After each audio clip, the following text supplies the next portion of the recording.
Fucking Giants. Shit pissing me off. But, y'all are probably wondering what I thought of Survivor Series and a lot of the other stuff that has happened in the WWE this week. It feels like the last couple of days have been a lot of little news items regarding the current direction of the WWE. And let's start off with Survivor Series, which, like I said, I did order, and I watched it. And I have to say, when the show was over, my first reaction, to sum up my overall impressions of the show, was, thank God Rock was on this card, because this pay-per-view wouldn't have been worth the time without him. And, he was the only reason I ordered the show anyway, so if he hadn't been on the card, I wouldn't have ordered. But I really wasn't impressed with the overall show. Just a lot of it fell flat to me. Going over the whole thing, Ziggler and Morrison, no one gave a shit. The crowd chanted for Ryder the whole time, which was hilarious, but I mean, you can't really blame them, and I don't blame Ziggler and Morrison for that, but, I mean, look at who have they been building up on TV? Zack Ryder. What's Morrison been doing for the last 3 months? Jobbing and not doing anything. So, he wins one match, he's in a title match. Why should people care? So, the fans didn't give a shit, I didn't give a shit. And this would have been a good place to do, okay, you've got Ryder and Ziggler feuding, why not do a Survivor Series match with those two guys? Again, to further build anticipation for the U.S. title match that the two are going to have down the road. But, this match didn't really start off the show very well. Not blaming either guy for it. They did their best. But the fact that the crowd was just completely apathetic towards them made it so. I mean, what happened with Ryder after the match was more energetic than what happened during the match. I think Rock cut his promo here, which was fine. Although I have to say, I don't understand why the WWE, when The Rock's cutting one of his backstage promos, why do they cut to the crowd and kind of? I don't know why they do that. They only do it with him, it seems. I'd rather they just keep the camera on The Rock. Just saying.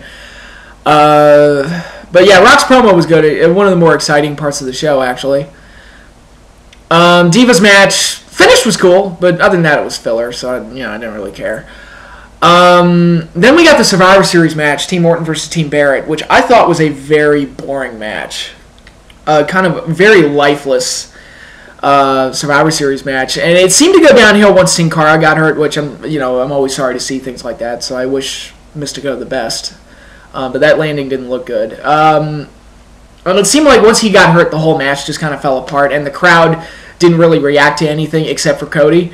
And that, I don't know, the match just really seemed to drag and was really boring. And when it ended, I thought Orton was going to do, alright, Orton's going to be down 3-1, and he's going to come all the way and win it, RKO everyone to death. And that didn't happen. Barrett and Cody just won, and I was happy, not because Barrett and Cody won, but because, oh, thank God that match is over. Because it was really a dull match, and for the only Survivor Series match on the show, that was pretty, not good. But speaking of boring, then we got Mark Henry versus The Big Show for the World Heavyweight title, which was a terrible match. Again, the only things that made this match bearable were Big Show's flying elbow drop, which looked amazing. Although I was giggling my ass off watching him set it up, because it seemed like it took him forever to get up there and keep his balance and set himself up, which I thought was kind of funny. But that spot looked good, and the crowd reaction was hilarious. I think they chanted like "sexual chocolate" and D'Lo Brown, which I've said it before. That was the fucking creative high of Mark Henry's career. He could win 47 world titles. I don't care. Sexual chocolate was the fucking high of his career. And then Mae Young gave birth to a hand, and it just went.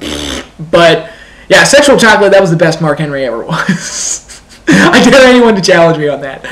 But, the crowd didn't give a shit about this match. They chanted boring. They chanted Undertaker, who had absolutely nothing to do with this match. Unlike, at least with Ryder, it's like, well, at least he's feuding with Ziggler, so there's a connection there. It's like, they were chanting for shit that had absolutely nothing to do with this match, because they didn't give a shit. This was the part of the show, and where I'll give WWE credit is that normally when they only have like 6 matches or something, they pad out the show with like really boring and stupid comedy skits. They didn't really do that this time, but this is the part of the show where I really felt like they were padding, as there were 2 post-match beatdowns, one by each guy, and it just seemed to take forever for everything to get wrapped up and ended. So I just felt like, yeah, they're killing time here, aren't they? But that's how it came across to me. But I'll get back to Mark Henry and the world title situation in a second when I talk about the SmackDown spoilers. Then we got Del Rio versus Punk for the WWE title, which was good. The crowd actually came alive for somebody other than Ryder, which in CM Punk. And, I like the Fink. That was kind of cool, seeing him again. And the match itself was good. For a match that had a build-up that I just completely did not give a shit about, the match was pretty good. So I'm not going to begrudge it in any way. I think even though I've had my problems with how they've handled his character, I still think Punk is probably the best option to carry the title at this point. Or at least be set up to win the title, because I really can't think of anything else they could do that would be interesting. It does kind of feel like, based on what I saw on Raw, it does kind of feel like it's like, all right, we fucked up with Punk. We're going to try and fix it now. Kind of like what TNA's doing with Bobby Roode. It's kind of like, okay, we fucked up, so we're going to try and fix it now. I'm still a little, trepidatious or whatever. Is that a word? I think it is. I don't care. Where's that dictionary I fucking threw across the room 6 months ago? Fuck. But, yeah, I felt like it feels like they're just trying to make up for their mistakes. It's like, okay, we fucked up. Let's try and repair the damage that we've done. And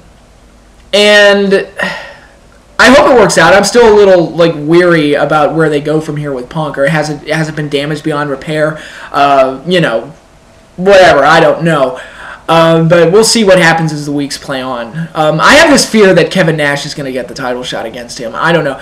Because, they did just kind of drop that whole feud, and it just felt weird that they did. So part of me thinks they're going to circle back and have him feud with Nash before Nash moves on to Triple H. But we'll see. I don't know for sure.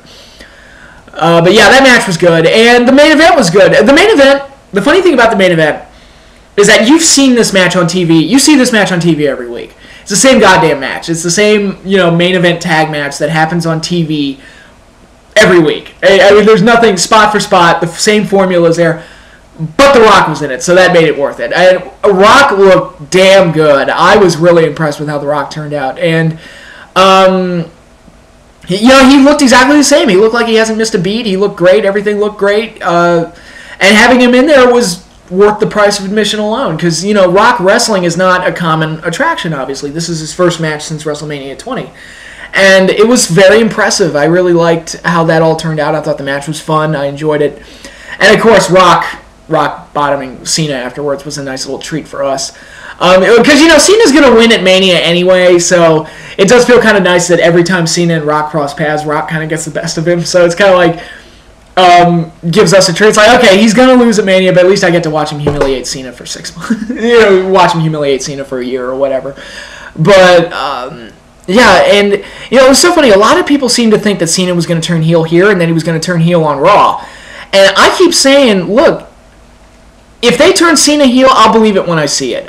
They've had so many opportunities to turn him heel, and I think a Cena heel turn would be great if they did it right. I mean, it would be so easy to do. I think it would practically write itself. You wouldn't have to do anything. I think Cena turning heel would be one of the easiest things they could do creatively. They have their setup. I mean, the fans fucking hate him no matter what he does. And you can't build any kind of bitterness with that. And then Rock, who's a jerk and kind of an asshole and is, giving him the rock bottom for no reason and just being a dick, they cheer him and boo, I'm the guy that's here all the time. Yeah, but we fucking hate you. So, yeah, I think a Cena heel turn would be the great way to go, but I don't think they're going to do it because they've had many opportunities to do it, and they've never done it before. So if he does turn heel, great, but I'll believe it when I see it. So that's Survivor Series. I guess you could say it turned out better than I thought it would, because the only match I gave a shit about going in was the Rock-Cena tag match, and that delivered for what I wanted. But Punk and Del Rio, a match I had absolutely no emotion towards at all whatsoever, turned out to be pretty good. So I expected one good match. I got two good matches. So I guess you could say it turned out better than I thought. But as far as pay-per-views go, this might be the weakest pay-per-view I've ordered this year. Not that I've watched many pay-per-views. Let's see. I watched Rumble, Mania, Money in the Bank, Survivor Series, the ROH WrestleMania weekend shows, the Chikara pay-per-view, and for TNA, I ordered Lockdown, not Slammiversary, Destination X, and Bound for Glory. So I would say out of all the pay-per-views I've ordered this year, Survivor Series was probably the weakest overall. Not a terrible show, but it was kind of iffy, and without The Rock, it wouldn't have been worth the the price at all, I don't think. But yeah, those are my thoughts on Survivor Series. Now let's get into Monday Night Raw and all the other developments that have happened in the last couple of days. Number one, I think it's really weird how the WWE advertises things for Raw and then doesn't deliver on them. I love Superbad, I really do, and I like a lot of other things that Jonah Hill is in. I thought he was really good in Moneyball. And he's one of those guys that just plays himself in everything he's in. But I like him. He has a nice presence and he's legit funny. But I didn't care about seeing him on Monday Night Raw though. It's kind of like, okay, it's another guest host that's shilling a movie, so whatever. I don't really care. But he wasn't on Raw, and I just thought that was strange that they advertise something and then they don't do it. Not that I'm not upset that Jonah Hill wasn't there. I'm just saying, it's like, if you advertise something, you probably should deliver it. It's funny though, nobody else seemed to care, so I find that really funny. So I don't think Jonah Hill's the kind of guy that people would go out of their way to tune in for anyway. But I'm not bashing him. I like Jonah Hill, but nobody seemed to notice that he wasn't there, and I haven't heard any news reports on why he wasn't there, or why he wasn't included in the show. But yeah, whatever. But it's not just that. It's like the Michael Cole challenge. Again, hated it, but they put it off for 2 weeks after they advertised it, and that was really strange. Really bizarre. And Brodus Clay, he was supposed to debut, 2-3 weeks ago? And he still hasn't shown up yet? So I don't know why WWE does that.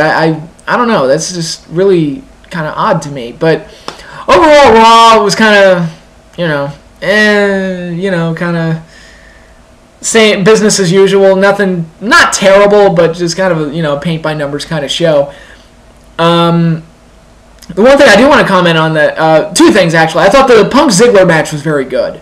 I mean, there was no story behind it or anything. It didn't really mean anything in the long run, but the match itself was very good and one of the better TV matches I've seen this year. So, kudos to them. And that's what they do. I mean, Punk and Ziggler are excellent. They can go out there and put on great shit. So, yeah. I also hated the ending, and the main reason I hated the ending was because, okay, so Awesome Truth breaks up. Miz and R-Truth break up. The reason they broke up is because Cena told them to.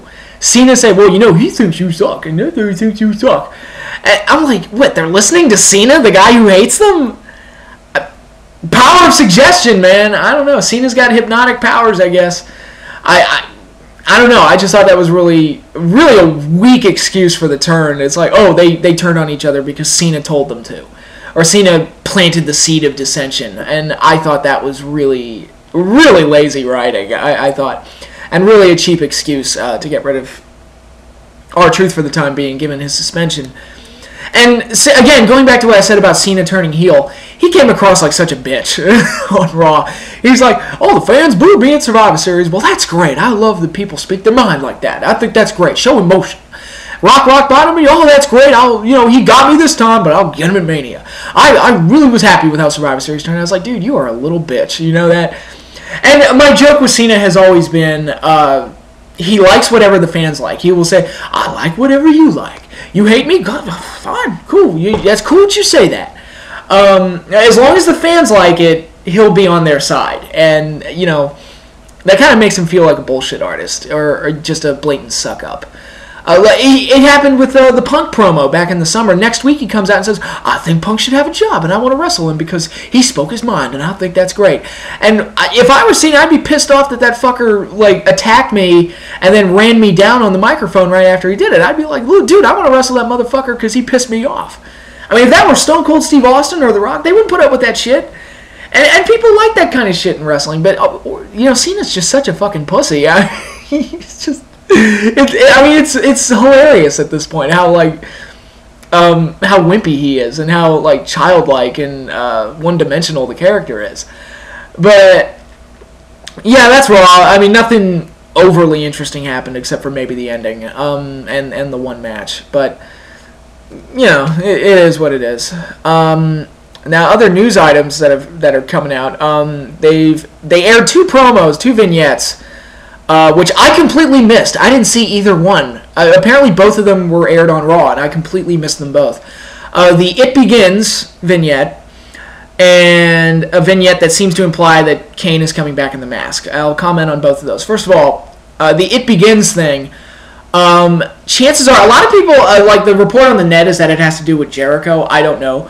But I've always felt like, okay, if Undertaker's been gone for a long time, and you start seeing creepy vignettes with kids saying creepy things, that's a real good indicator that Undertaker's coming back. And I think they said he's coming back January 2nd. It's like, all right, that's just in time for Mania. So it seems natural to me that it's going to be The Undertaker. And until I hear, again, people are saying Jericho, but until I have reason to believe otherwise, I'm going to assume it's an indicator that The Undertaker is returning.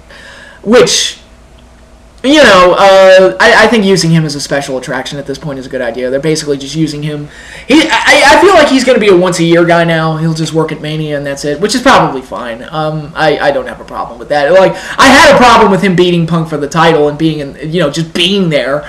As the champion, I hated that. So I think using him as a special attraction guy, I think is the way to go.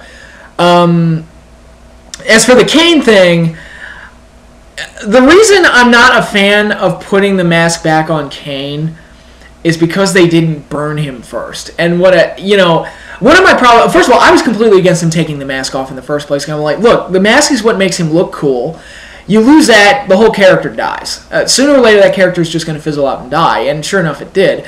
But the thing I love about the internet wrestling community is that back in 2003, they were fucking screaming for that mask to come off. They were like, yeah, take the mask off, Kane. The mask needs to come off. Kane will get so much fresher and more interesting if they take the mask off. And I'm sitting here like, he's a burn victim. You can't... what's he going to wrestle in the prosthetic makeup the whole time? The burn makeup is going to fly off of him every time he wrestles. So you can't do it and make it believable. So what they basically had to retcon his story and say, oh, he wasn't really burned, and hit us with that bullshit. And, when he first unmasked, he looked like he had shoe polish smeared all over his face, which I'm thinking, Vince, have you ever seen a burn victim? They don't look like that, okay, man? So I was completely against them taking the mask off. And now, fast forward to 2011, everybody in the IWC is like, oh, Kane's got to put the mask back on. He's got to put the mask back on. And I'm thinking, okay, they can do that, and I would be okay with it, but they have to burn him. You can't just have Kane walk in one week with the mask on, because that's just, to me, that's just cheap. Like, okay, when Undertaker came back as the dead man, we knew it was coming because they buried him. And that made sense. So there was like a connection between how he was exited from TV and how he came back to TV. And why is he wearing the mask? We all know what he looks like. What does that do? He's wearing the mask for nostalgia and to sell merchandise. And that's the reasoning behind it. And I wish they would complement that with something a little bit more creative rather than just having him show up with the mask. So yeah, I mean, if they have to bring back Kane in the mask, they should have burned him on his way. Have somebody throw a fucking fireball in his face, or throw him into a flaming dumpster, which they did once, and he came back the next week completely unscarred.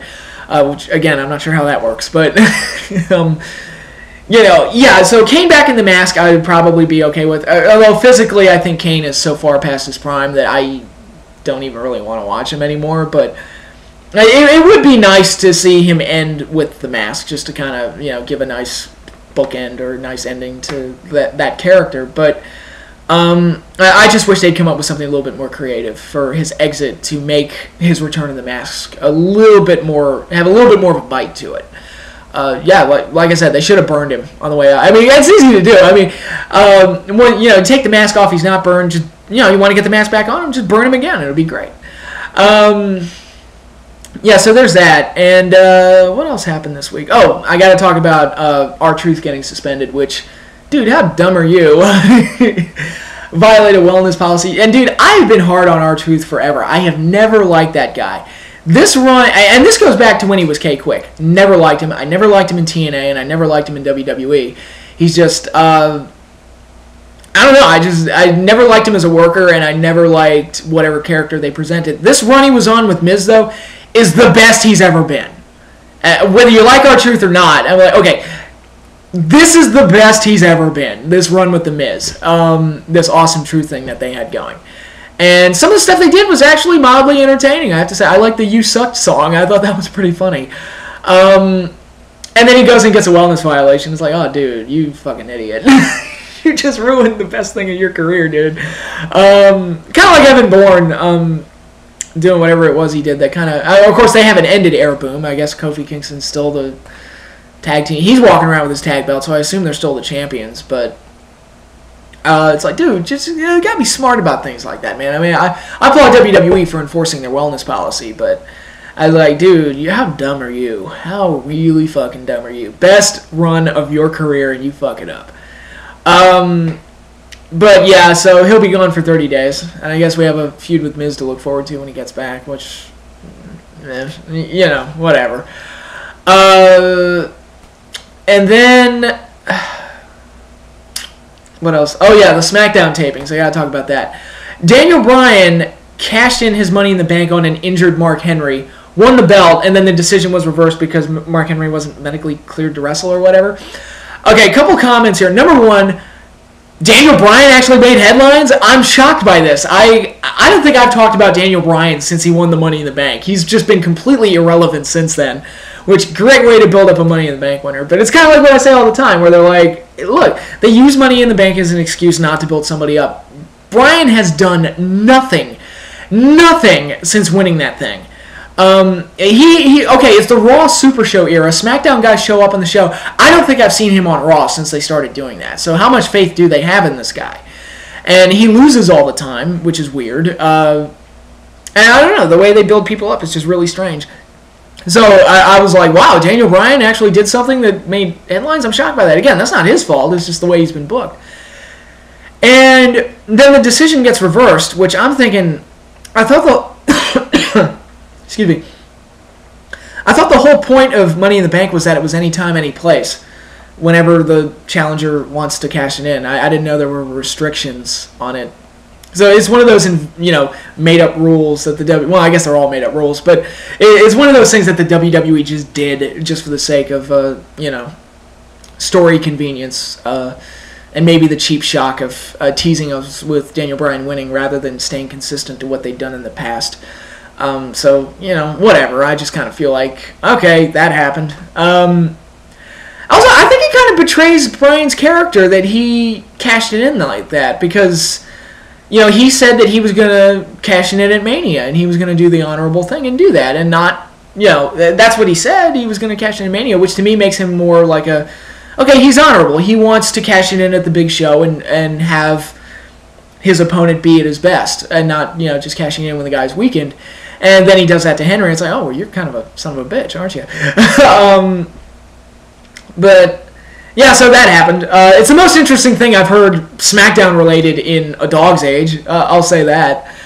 Even if WWE kind of, ruined their own consistency there. But, yeah, a lot of WWE news just in the last couple days. Where are they going with this? What's the direction creatively for the company? I don't know. I mean, they've got... Again, I don't think the show is like the worst it's ever been or that it's completely horrible. I wish they would better capitalize on some of the things that they set up and then follow through on it better than they do. Again, the Punk storyline is a prime example of that. And then, with Punk back as champion, maybe they can fix things. I don't know. Maybe with Undertaker and Kane coming back, or I'm assuming that's Undertaker. Maybe we'll see what's going on there. But yeah, that's pretty much all I got for now. I hope everybody has a great Thanksgiving. I'll probably do another video this weekend, so be on the lookout for that. I don't know what I'm going to talk about, though, so maybe I won't do one, because I have nothing to talk about. But, yeah, everybody, enjoy your Thanksgiving. If you're traveling, have fun with that. If you're seeing family, have fun with that. Enjoy the food. Food is the best fucking part of Thanksgiving. I could eat fucking stuffing and turkey all day long. It's just fucking awesome. And I get my football, too. It'll be great. And no Giants playing, so I don't have any heart attacks, so even better. But yeah, that's it for now. Enjoy your holiday, and I'll see you all later.